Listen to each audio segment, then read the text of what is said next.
La literatura es un acto de desobediencia. La literatura parte de un hombre que dice no. Y otra cosa más, la literatura, la buena literatura, la del conocimiento, parte siempre de alguien que se ha detenido ante el mundo y ha dicho, aguanta. Buscábamos algo mejor que una inteligencia artificial para recomendarte libros, y lo hemos encontrado: personas. Hoy entrevistamos a Jeremías Gamboa para hablar de su libro El principio del mundo, de la editorial Alfaguara. El principio del mundo parte de experiencias propias que usas para hacer ficción. ¿Cómo surgió este libro y cómo se fue convirtiendo en lo que es? Sí, mira, bueno, nosotros los escritores nunca tenemos mucha conciencia de por qué hacemos las cosas. Y te diría que los ficcionadores, sobre todo los que trabajamos, como se dice, con brújula, no tenemos mapa, simplemente escribimos una frase, no tenemos idea de lo que estamos haciendo y a dónde vamos a llegar. Uno empieza una frase y puede ser un cuento de 20 páginas, pero puede ser un libro que te tome 10 años y estás escribiendo en busca del tiempo perdido, ¿sabes? 20 años metido en una... en mi caso yo venía de escribir una novela que se llama Contarlo Todo y había pensado en una experiencia que tuve cuando volví de Boulder, Colorado, donde hice una maestría, que me encontré con una profesora que me enseñó a leer y escribir, una magnífica profesora que tuve, pero que a la vez desapareció de mi vida de un momento a otro, ¿no? Sumiéndome en un vacío y en una pérdida. Temas muy interesantes para la literatura. La literatura va de eso, va de muerte, va de pérdida, va de... y entonces empecé a escribir una historia. Fue un cuento de 80 páginas que no me dejó satisfecho y de pronto apareció ese primer párrafo, que es el primer párrafo de la novela. Un hombre está mirando la oscuridad de Lima y las pocas luces tristes de la ciudad, ¿no? No tenía idea por qué, pero eso me hizo regresar a las primeras semanas, a la llegada a la casa de su madre. Es decir, apareció la madre, su hermana que es profesora, de pronto la aparición de un amigo del colegio. Y lo que ocurre ahí es un efecto que en las novelas yo llamo de agujero negro. Te planteas una premisa y esa premisa empieza a imantar una cantidad de historias que viviste o que viste que otros vivían, una cantidad de libros que leíste, empiezan a ser llamados por esa premisa. Y esta premisa fue inmensa, fue un agujero negro total. Y yo ya sabía lo importante que era la educación en mi vida como un asunto constitutivo, porque yo había estudiado en una escuela pública, había vivido el abandono de la escuela pública en el Perú, una escuela de muy mala educación, había visto naufragar a mis compañeros de colegio al salir de la escuela, sin trabajo, sin horizontes. Me había salvado ingresando a una universidad privada, pija. Había vivido el choque cultural de una manera bestial, sentí que estaba en Marte, que había llegado a otro planeta. Lo remonté, me gané una beca con muchos esfuerzos, terminé esa carrera en esa universidad privada y entré a trabajar de periodista al diario El Comercio, ¿no? Toda esta parte periodística la había contado en mi novela anterior, pero la educativa quedaba como un remanente. Y luego cuando intenté ser escritor, renuncié al comercio y no funcionó, dije, voy a irme a Estados Unidos a ser un académico. Estamos hablando del Estados Unidos del que será presidente Obama, ¿verdad? Era un país que ofrecía una burbuja académica extraordinaria, campuses con ardillas, una biblioteca inmensa, donde yo me fui bajo esa idea, que no era del todo errada, salvo que la pasas más solo que la una, y que finalmente el mundo académico te vuelve un buen scholar, un buen estudioso de la literatura, pero no un escritor. Y yo había ido para eso, para ser ya un académico, y de pronto escribo mi primer libro de cuentos. De manera que había vivido ya la escuela pública peruana, la universidad de calidad latinoamericana y el mundo académico norteamericano. Había vivido muchas cosas, ¿verdad? Y cuando yo escribo ese libro de cuentos primero, regreso al Perú para ser escritor. Mi personaje no, mi personaje regresa porque algo colapsó en su vida y regresa tristemente a su barrio. Entonces podía contar todo, podía contar mi escuela primaria, podía contar mi escuela secundaria, en tanto el personaje regresa del fracaso de la educación de primer nivel norteamericano, ¿no? Un nivel de exigencia altísimo en la academia norteamericana, incluso un nivel de honestidad muy grande, en el sentido de que nadie te contrata si eres de la misma universidad, cosas que ocurren mucho en nuestros países, ¿verdad? Donde hay cogollos, ahí no. Entonces parecía ser un mundo, y sin embargo, el fracaso de esa educación me permitía narrar toda la educación. Entonces me encontré con una profesora que fue la que me enseñó a leer y escribir, con un compañero, mi mejor amigo del colegio y uno de mis mejores amigos hasta ahora.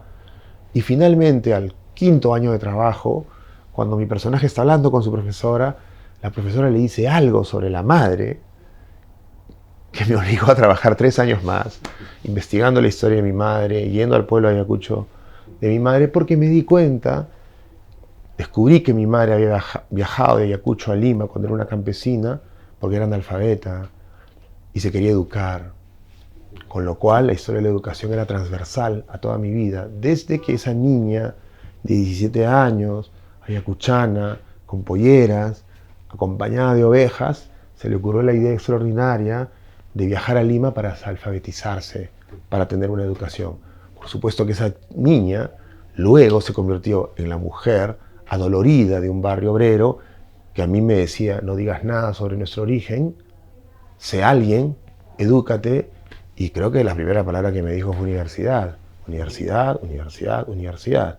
De manera que mi personaje es un personaje que vive un mandato que lo lleva hasta las puertas de una universidad de Ivy League. Mi personaje está a punto de postular un doctorado para una universidad como UCLA o como Princeton, ¿verdad? En un viaje interminable de obediencia al mandato de la madre. La novela es por eso tan extensa, porque él ha dicho no, y ahí empieza la novela. La novela es de los rebeldes y de los desobedientes. Y cuando él regresa a Lima, tiene que hacerse cargo de todo el pasado y reconstruir toda la historia de la educación. De manera que me encontré, sin querer, con una novela inmensa que me tomó 10 años, ¿no? Esperaría, si yo hubiera sabido que iba a escribir una novela, no lo hubiera escrito, pero creo que la tenía dentro y que era necesario que saliera, ¿no? A través de este protagonista, ¿te interesaba mostrar el conflicto que provoca perder el vínculo con los orígenes? Bueno, Manuel Flores Amaro, que es mi protagonista, le ocurre algo bastante paralelo a lo que me ocurrió a mí, y por eso él está lleno de ese asunto. Mi historia de desplazamiento educativo, desde la escuelita pública, las aulas celestes, hasta la Universidad Norteamericana, es una historia de éxito. Pero la literatura no se hace cargo de las historias de éxito, sino de las ranuras y problemas en las conciencias y en las psiques de los personajes, ¿verdad? Así que la novela se ha hecho cargo de toda de todos los problemas psíquicos, diría yo, mentales, de personalidad, existenciales, que yo viví. Debo decir que en el camino me interesaron algunos escritores a los que sentí como muy cercanos. Uno de ellos es V.S. Naipaul, que es un chico que vivía en la isla de Trinidad, que venía de orígenes muy humildes, casi campesinos, y que de pronto por una beca estudia en un colegio secundario, por una beca estudia en Oxford, sufre horrible en Oxford, y tiene despersonalizaciones en Londres, se cae al piso, se olvida quién es. Mi personaje le pasa algo parecido, porque a mí me pasó algo parecido. Yo de regreso al Perú cuando leo Naipaul digo, mi historia, en un sentido, ¿verdad? De manera que encontré que había habido una serie de grandes problemas mentales, existenciales, despersonalizaciones en el camino hacia ser alguien. El mandato que yo recibí fue, sé alguien, no seas como nosotros. Con lo cual, mis padres eran nadie. Eso es absolutamente doloroso. Y yo lo viví así.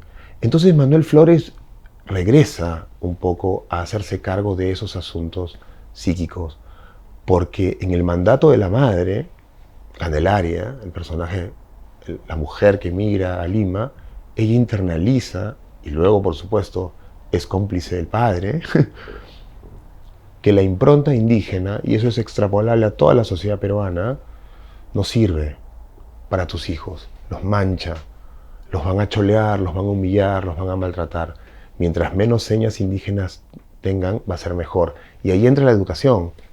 A mí me ha pasado muchas veces en Lima que cuando yo estoy en silencio soy más cholo, se me siente más cholo y cuando empiezo a hablar, sale mi léxico y tal, pues parezco más blanco, ¿verdad? Es una cosa extraordinaria, porque la educación blanquea en el Perú, y en cualquier lado, te genera un estatus mayor, te desempeñas, se te percibe un poco distinto, ¿no?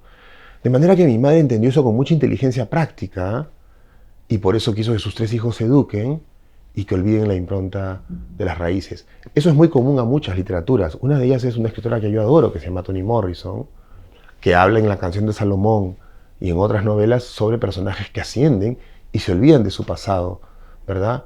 Como una manera de encontrar el estado de bienestar en una sociedad en donde, en el caso de la sociedad norteamericana, afroamericano vale menos y WASP vale más. En el Perú eso también es extrapolable y en España seguramente es igual. Hay un cierto fenotipo, una cierta forma, un cierto acento, una cierta vestimenta que te hace tener mejor trato, mejores oportunidades, etc. Eso es lo que vive mi personaje. Y entonces de ese lugar, que es la mutilación, la cercenación de una zona de ti, es que se hace cargo Manuel Flores, ¿no? Yo había escrito una novela antes que se llama Animales Luminosos, y un personaje llega a un campus en Colorado y no quiere recordar y no recuerda nunca, hasta las páginas finales.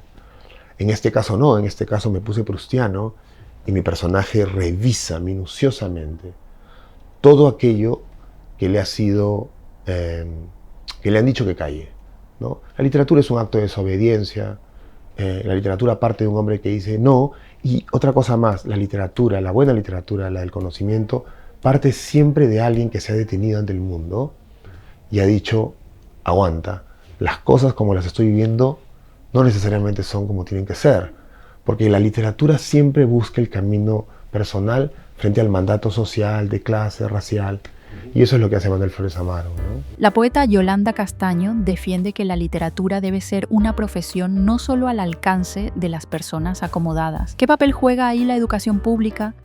Bueno, las soluciones las tienen que dar los políticos y los sociólogos y los analistas. En el mundo de las representaciones me interesa mucho lo que me decías de la poeta Castaño, ¿no? Lo que dice, porque es absolutamente cierto, ¿no? Si pensamos en el Perú, por ejemplo, las novelas que hemos leído en el Perú, me voy a poner sacrílego, a nivel no de capacidad literaria, sino de representación, ¿no? Zabalita en Conversación en la Catedral, su dilema es ¿estudia en Católica o estudia en San Marcos? Ya quisiéramos los peruanos estudiar en Católica o en San Marcos. Y Julius es, mi nana está conmigo y mi papá está, y mi mamá está un poco lejos. Es curioso porque la experiencia que los peruanos viven, millones de peruanos, es la escuela pública. Es la fábrica de la peronidad. Y ha sido muy poco tratada, por un lado, ¿no? Es una experiencia muy poco. La otra, que es constitutiva del Perú, es la migración en el siglo XX y XXI. La migración del campo a la ciudad. Y no tenemos unas uvas de la ira en el Perú. Hay un par de textos interesantes.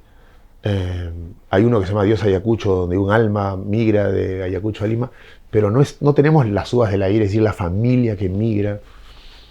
Te diría yo que en algún momento, mientras escribía mi novela, pensaba en esas cosas y decía, era un argumento para sostener lo difícil que era escribir una novela de 900 páginas que tuvo un magma de 2000, porque es mucho tiempo que solo una persona de clase media, media alta puede tener, y que yo he sacrificado a mi propio costo, es decir,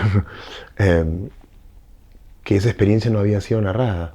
Hay un cuento como Pacoyunque, de César Vallejo, que es un cuento, pero luego no hay demasiado, porque justamente la literatura ha sido generalmente narrada por hombres, eso está cambiando, de buenas escuelas, ¿no? Muchos de ellos, ¿no?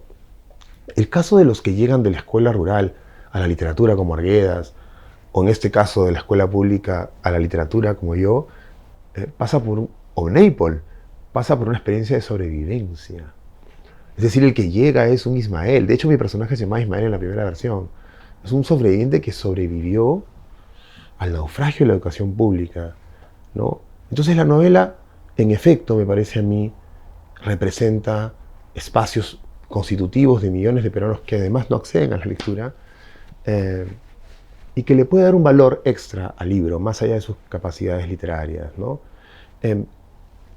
La colección de cuentos de Ribeiro, La palabra del mudo, por ejemplo, es bien significativa, ¿no? Él habla de las clases que no pueden hablar, ¿no? Escribe sus cuentos desde París, tampoco vive en la opulencia, pero está en París, en la Plaza Falguer, está escribiendo, Ribeiro, trabajando en la UNESCO, ¿no? Bueno, yo soy el hijo del mudo, o el mudo propiamente, ¿verdad? Que al fin toma la palabra. Entonces, te diría yo que eso es por un lado bastante interesante de ver, ¿no? Pero por otro, lo que está ocurriendo con mi generación, pienso en Gabriela Cabezón Cámara, por ejemplo, ¿no?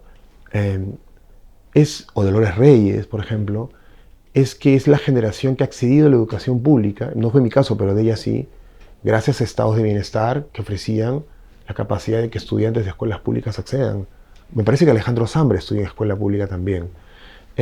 Y eso hace que muchos hijos de personas que vivían más bien en los márgenes accedan a la literatura, y tengo la impresión de que es uno de los factores, además del acceso de las mujeres a la universidad, que explique el boom de la literatura latinoamericana. No sé si llamarlo el boom, pero esta riqueza inmensa de la gran literatura latinoamericana que se está escribiendo ahora, ¿no? Sí, mi hermana estudió medicina en San Marcos, estudió gratis. Yo estudié en la Universidad de Lima, en efecto, y es la condición de sobreviviente la que me permite a mí, ¿no? Ahora, hay que decir que mi personaje en la novela, a mitad de novela, da un discurso brutal a favor de una educación de calidad para todo el mundo. Un discurso bastante aguafiestas, hay que decirlo, muy parecido al que yo di en la universidad. Porque yo tengo la impresión, y aquí ya entro el lado político, el que tú dices, que esto solo se va a resolver si es que damos una educación equitativa y de calidad. Si subimos el sueldo a los maestros 5 veces en el país, si logramos que el ministro de Educación sea el cargo más importante en el país, por lo menos al nivel del presidente del Banco Central de Reserva, que es lo que en el Perú todos estamos orgullosos de tener un presidente en el Banco Central de Reserva los últimos 20 años, deberíamos estar orgullosos de tener un ministro de Educación 20 años, ¿verdad? En el momento en que vuelva a hacerse la carrera magisterial, se vuelva a capacitar profesores, que las aulas vuelvan a ser celestes, para usar la metáfora de mi novela, que va a permitir que una gran cantidad de chicos accedan a una buena educación escolar y por lo tanto entren bien a la universidad, y por lo tanto sean escritores, ingenieros, abogados, médicos, y esa zona que es constitutiva de la experiencia del país, de los países, sea representada en la literatura, ¿no? Por ahora solo los sobrevivientes podemos contar esa parte del país, ¿no? Libros recomendados. Bueno, mira, ya que tengo esta oportunidad y estamos hablando de novelas largas, voy a improvisar 4 largas. A ver, una es una novela que no se ha editado en España, pero hay sistemas que te permiten acceder. Es una novela de un personaje increíble peruano que se llama Miguel Gutiérrez y que escribió desde que tenía 40 años hasta que tuvo 50, casi los mismos años en que yo escribí mi novela, una novela inmensa que se llama La violencia del tiempo. Es la novela que narra una saga de una familia, los Villar, totalmente tocada por los males del incesto y la depredación y las violaciones. Es un 100 años de soledad gótico extraordinario. Gutiérrez es un autor que no ha sido publicado fuera del Perú, pero que todos admiramos. Es un autor que tiene la potencia, el caudal, el léxico de Vargas Llosa. Es alsaciano absolutamente, tolstoyano completamente y dostoyevskiano toda la vez. Y esa novela es una novela que ya se ha publicado en el Perú como debía ser, en Alfaguara, Perú. Es una novela que estoy seguro que en algún momento va a dar el salto internacional. 1200 páginas. Las escribe durante los años 80 en el Perú, mientras Sendero Luminoso está asolando. Y es una historia extraordinaria, porque él además pierde a un hijastro y pierde a su esposa durante el conflicto y no dejó de escribir. Entonces, La violencia del tiempo es un libro que me parece fundamental. Acabo de releer, porque hice un curso sobre eso, yo me gano la vida dictando cursos. Acabo de releer Conversación en la Catedral, por eso la puedo recomendar. Son 700 páginas, me parece, y es un gran retrato peruano. Me parece que esas son las 2 grandes novelas más recientes sobre la sociedad peruana, Conversación y La violencia del tiempo. Y bueno, ¿qué puedo decir yo de Conversación, ¿no? Creo que es una novela constitutiva y creo que central para mi novela. Creo que mi novela, que se basa en conversaciones, pues obviamente ha respondido a la memoria que tengo yo de Conversación en la Catedral, ¿no? Conversación sí es una novela que habla de las cosas que han hecho los hombres en el Perú. La corrupción, el poder, el golpe de Estado, los hombres deciden, ¿no? En ese sentido mi novela es la respuesta femenina a Conversación en la Catedral, ¿verdad? Porque es lo que hacen las mujeres ante, ¿no?, los asuntos del país, las que cuidan, protegen. Me parece que esa es otra recomendación de novela extensa que para mí ha sido importante. No puedo dejar pasar 2666 de Roberto Bolaño. Es una novela que para mí fue importante leerla mientras escribía mi novela. ¿Qué hizo este loco? ¿Cómo pudo meterse en esto, ¿no? Son 5 novelas en una. Cada uno tiene su preferida. Pero hay algo bien interesante, porque Bolaño lo que hace en esa novela, tengo yo la impresión, es proponer una metáfora del mundo. Es una estrella cancerígena del mundo, cuyo centro está en Ciudad Juárez, que él llama Santa Teresa, donde se cometen los actos más bestiales, que es matar mujeres porque sí. Se matan mujeres, ¿no? Pero los 5 libros que componen 26666 tienen una luz siempre. Eso para mí fue fundamental. Tienen una luz. Entonces, tienes la luz de un personaje que se llama Moroni o Morini, no recuerdo, un intelectual que está en silla de ruedas y que es el único que no busca quedarse con la chica como los otros tres en la parte de los críticos, y que se queda con la chica al final. Tienes a un hombre que se apellida Malfitano que no sabe cómo proteger a su hija en Santa Teresa de las muertes y simplemente pone manifiestos sobre cordeles, casi como el protagonista de mi novela pone velas para que la Virgen proteja a su hijo en Estados Unidos. Tienes a un afroamericano que se apellida Faith que va a Santa Teresa a rescatar a esta chica. Tienes a Benobón Archimboldi, que es el gran escritor de la luz en este mundo oscuro. Es decir, Bolaño nunca deja de poner el ojo en la luz, consciente de la oscuridad. Esa es un poco la imagen que te arranque de mi libro. Y hay un personaje en la parte más oscura del libro, que es la parte de los crímenes, en donde Bolaño pone atestados de mujeres muertas, que se llama Florita Almada, que es una especie de Cassandra, una mujer enloquecida, que prefigura el futuro.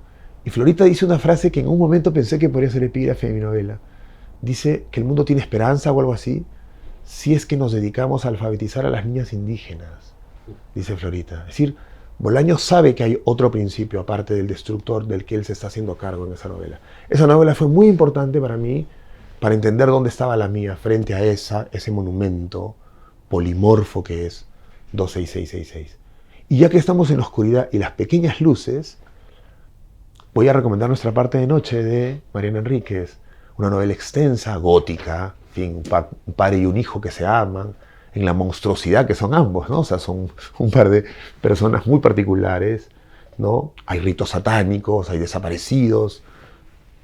Diría que esa novela está, digamos, que ha crecido al amparo de 26666 y otras influencias que tiene Enríquez. Sin duda King, sin duda Sábato, sin duda Donoso. Pero lo que plantea ella es un universo oscuro y sin embargo en la gran metáfora de la novela, que es incluso una explicación física sobre la oscuridad, hay siempre puntos de luz, ¿no? Y creo que el amor entre ese padre y ese hijo, que sostiene como una espina dorsal leve la novela, permite que la novela sea una novela, ¿no? A mí, con todas las novelas en donde solo hay mal y solo hay bien, no me gustan, pero esta novela me parece una novela llena de afecto, y que se hace cargo de cosas muy oscuras. También fue muy importante leerla mientras estaba escribiendo El principio del mundo.